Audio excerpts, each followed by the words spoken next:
Navigating Access to Work. Facilitator Charlotte Carson, Director of Look, with Callum Russell, founder of Crystallize, Jim Benstead, Assistive Technology Trainer and Consultant, Tom Norton, RNIB, CYPF Support Officer. So yes, I started off by saying I get access to work, and for that I get support with assistive technology. So I get a laptop with JAWS and Zoom text on there, so magnification and speech software. I get support with mobility, so traveling into work. I have a support worker who works with me, or some people call them access assistants. And my access assistant helps me by driving me around everywhere because my job is mobile, and it's absolutely brilliant. So that's just a bit of an example about me, and I'd really like for someone here, and that is Tom, to explain to us all about, tell us, what is access to work? What exactly is it?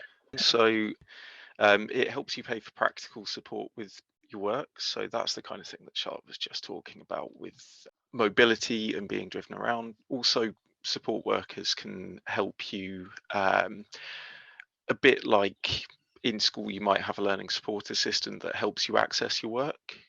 Access to Work can pay for a non-medical helper to help you with the parts of your job that you can't access, and just to help you access them, not to do them for you. There's quite a clear distinction there. They also help you with mental health and managing your mental health at work. And for anyone with communication needs, they'd also tend to support with translation or communication assistance in any job interviews. It can take a lot of different forms, and it's very dependent on anyone's kind of individual needs. And it's something you can apply for, whether if you're about to start or return to or are currently in employment, and that's so over 16 permanent employment is over 16 hours a week. You'll be able to access that. It can also sometimes support with training as well. So say your workplace has provided you with a laptop and some specialist software because your workplace would normally do that. Your access to work might afford some training to ensure that you can access all of the specialist systems that are being given to you as well. It's a really good idea to think about what you are using in school, in college, or at university at the moment, and get that documentation if you can, because the support, it only comes into place when you have proof of your disability. And when you have a justification, it's much easier to put that support in place. And justifying that support is based on what's happened before, something called precedent. What's happened before might be things like in school, if you had a learning support assistant helping you with your reading and writing, then in work you are much more likely to get that under access to work. The timeline should be about 12 weeks from the moment your application goes in to the moment that support starts to come into place. During that time, you'll have an assessment, and I won't steal the thunder for the next session from Jim. And then you will usually spend a couple of weeks waiting for the results of that. Everything will come into place, but it may take a little while for you to get the support that's right for that job. So expect, say, 4 to 5 weeks of just kind of working out, okay, is this working? Is it not? What can I do? What can't I do at the moment? And how am I going to do the things that I need to? There's a question. So what documents do we need to prove TA support or other support? So with documentation, anything like reports from annual reviews are a fantastic thing to uh, prove TA support. You can show through your annual reviews that a teaching assistant or learning support assistant has been in class with you. They've supported probably in class and in exams, and so that is quite a good precedent to go on for then having the support in the workplace. And it doesn't matter where you work in, whether you're on a shop floor, whether you are in a restaurant, whether you are in an office, doesn't matter where you are, as long as that support's been in place.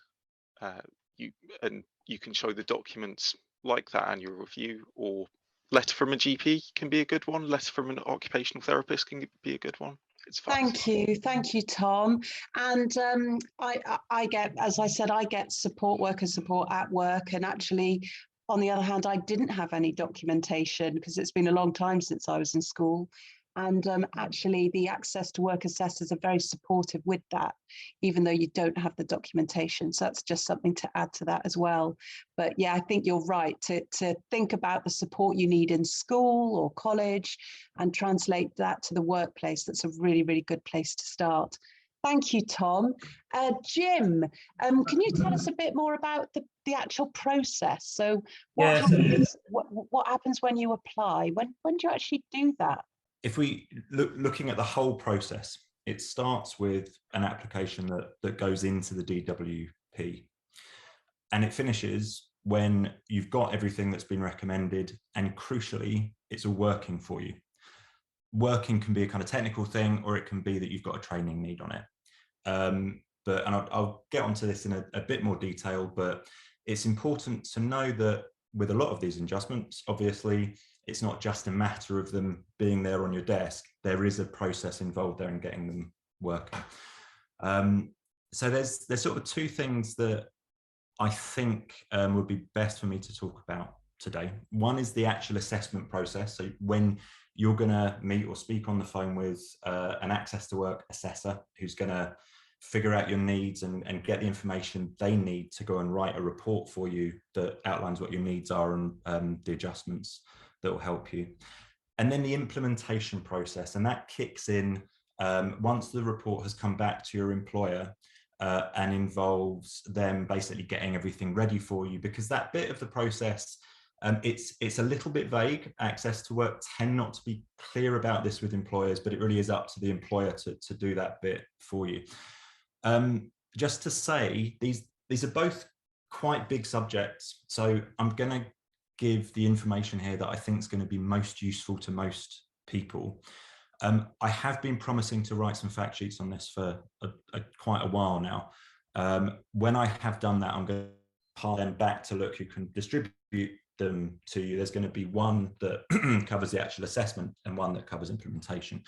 And there'll be an opportunity to ask questions at the end of the session today. So the assessment bit, I think they're doing these now on the phone. They used to be all face-to-face, but post-COVID, they're on the phone.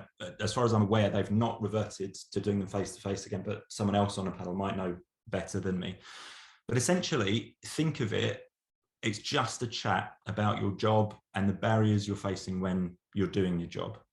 The term assessment can have all sorts of horrible connotations, but that's all it is. The assessor just needs to know what your needs are and the barriers you're kind of facing at work.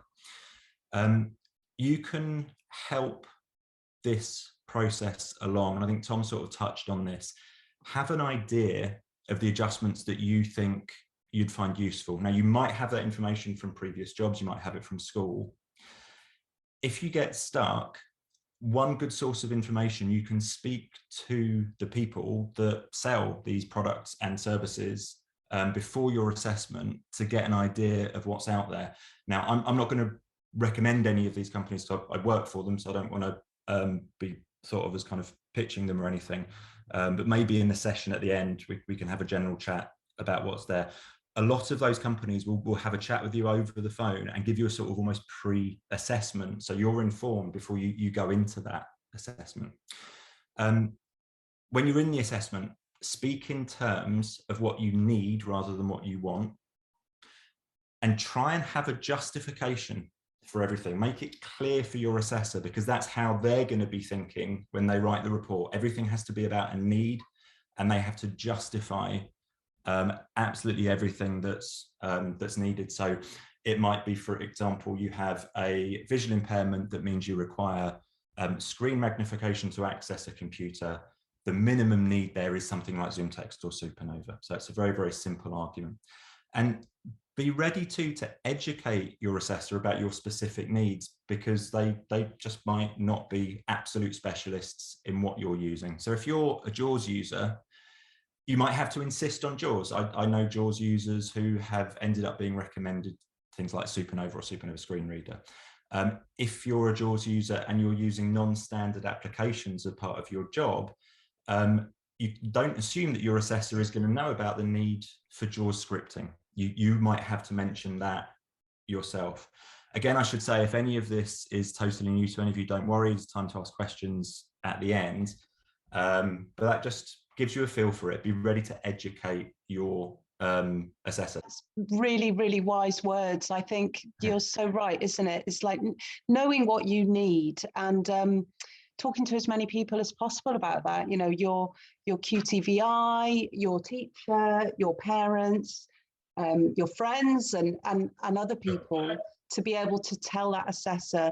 And also they ask, don't they, how does your site affect your job? And that's hard when you first start a job, but how does your site affect your daily activities? Yeah. And I think I'd love to move on to Callum now, if that's okay. And please, everybody, put your questions in the chat, because hopefully we'll have time to go to them at the end.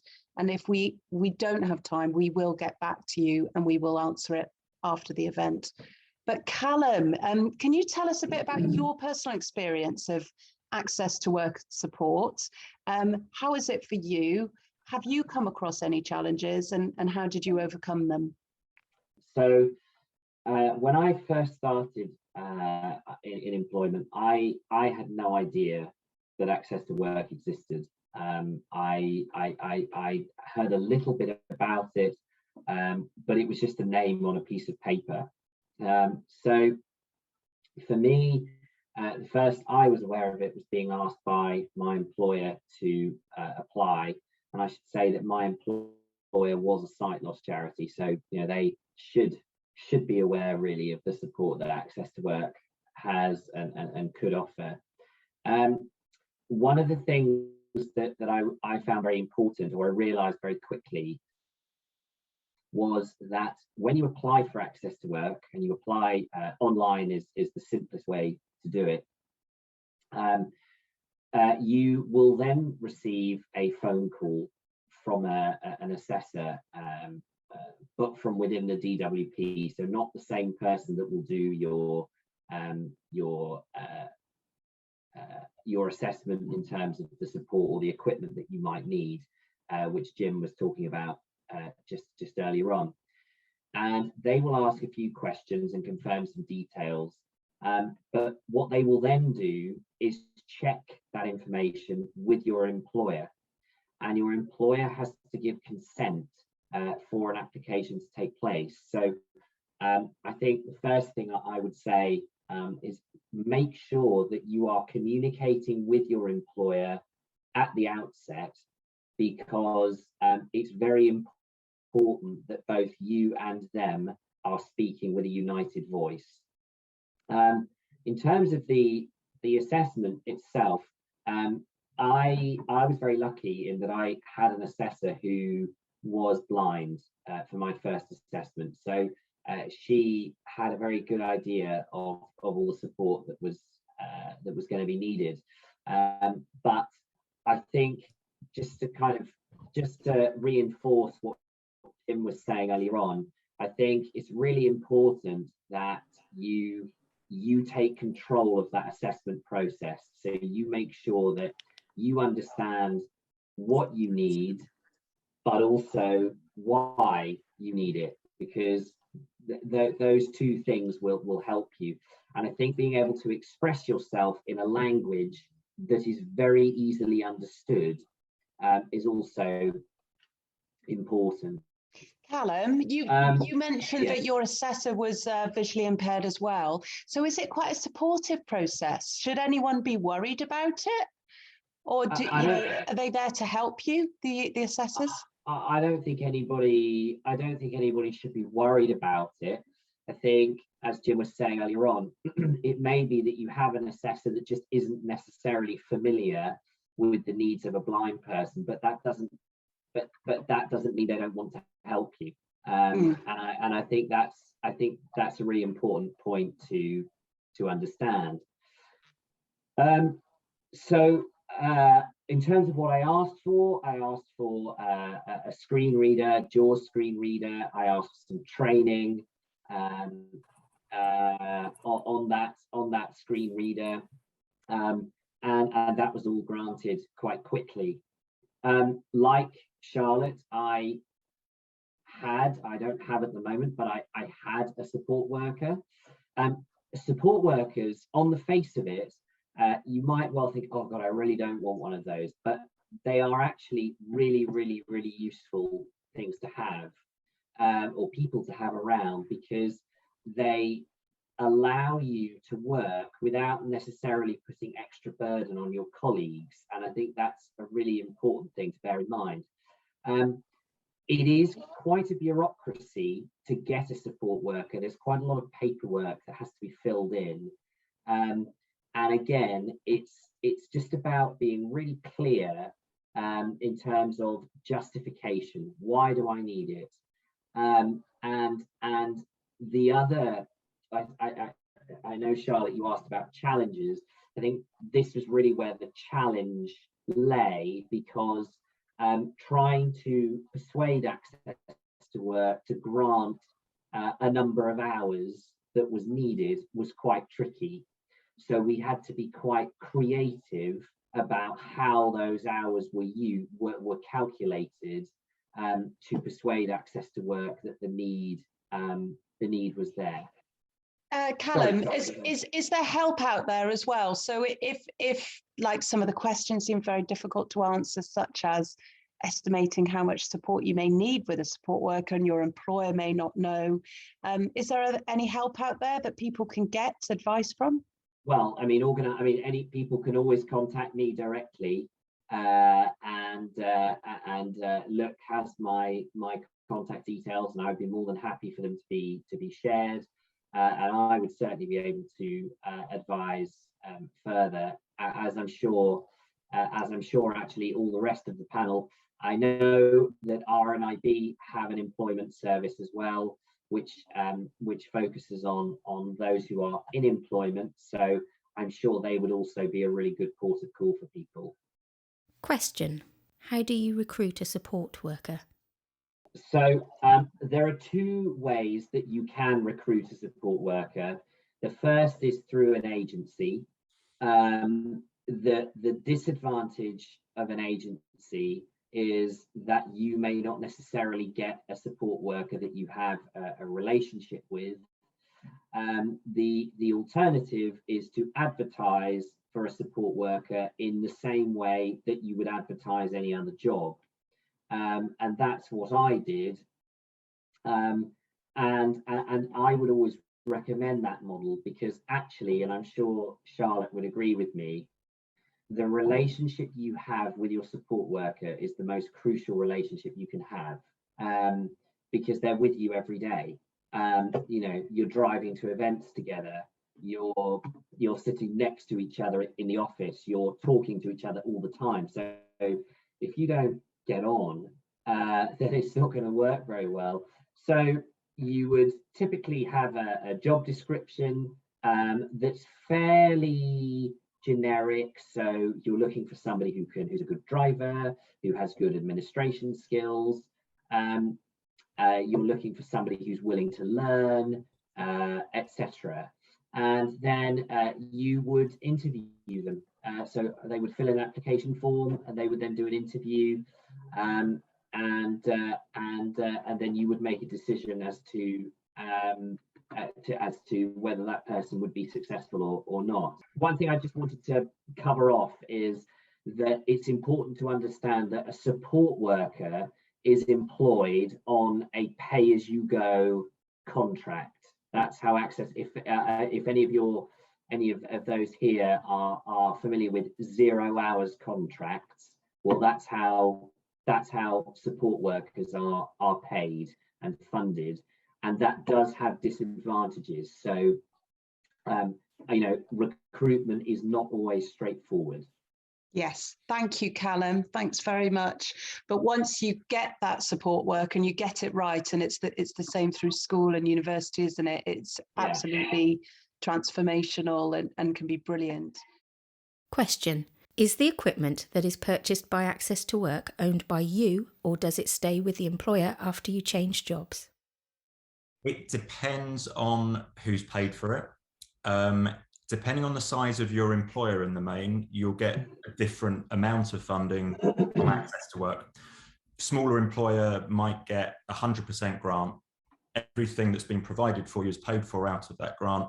Larger employers will often make a contribution themselves.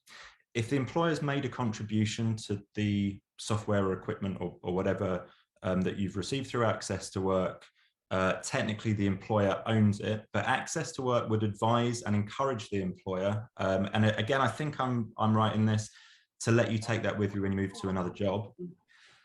If Access to Work has funded everything outright, then they insist that you take it with you when you move to another job.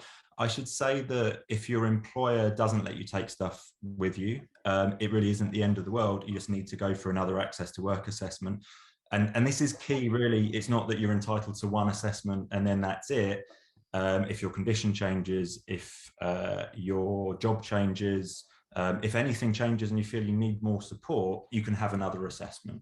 A top tip from each of the panellists.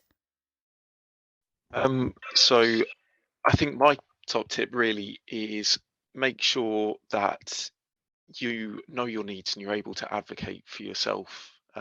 You've got everything backed up and justified. So really do spend these first few years of employment, last few years of school, just looking at what support you get, what support you need, and how to ask for it. Be really clear in your own mind. This is not you receiving special treatment. This is you getting what you are owed and what the law says you are entitled to. In terms of clarifying that, the main source of advice for you is the Employment Advisory and Support Service. They will tell you everything you need to know about your rights. You look them up online. It's not about what you want, it's about what you need. Don't be too proud to ask for what you need. Thanks, panelists. It's been great learning from you.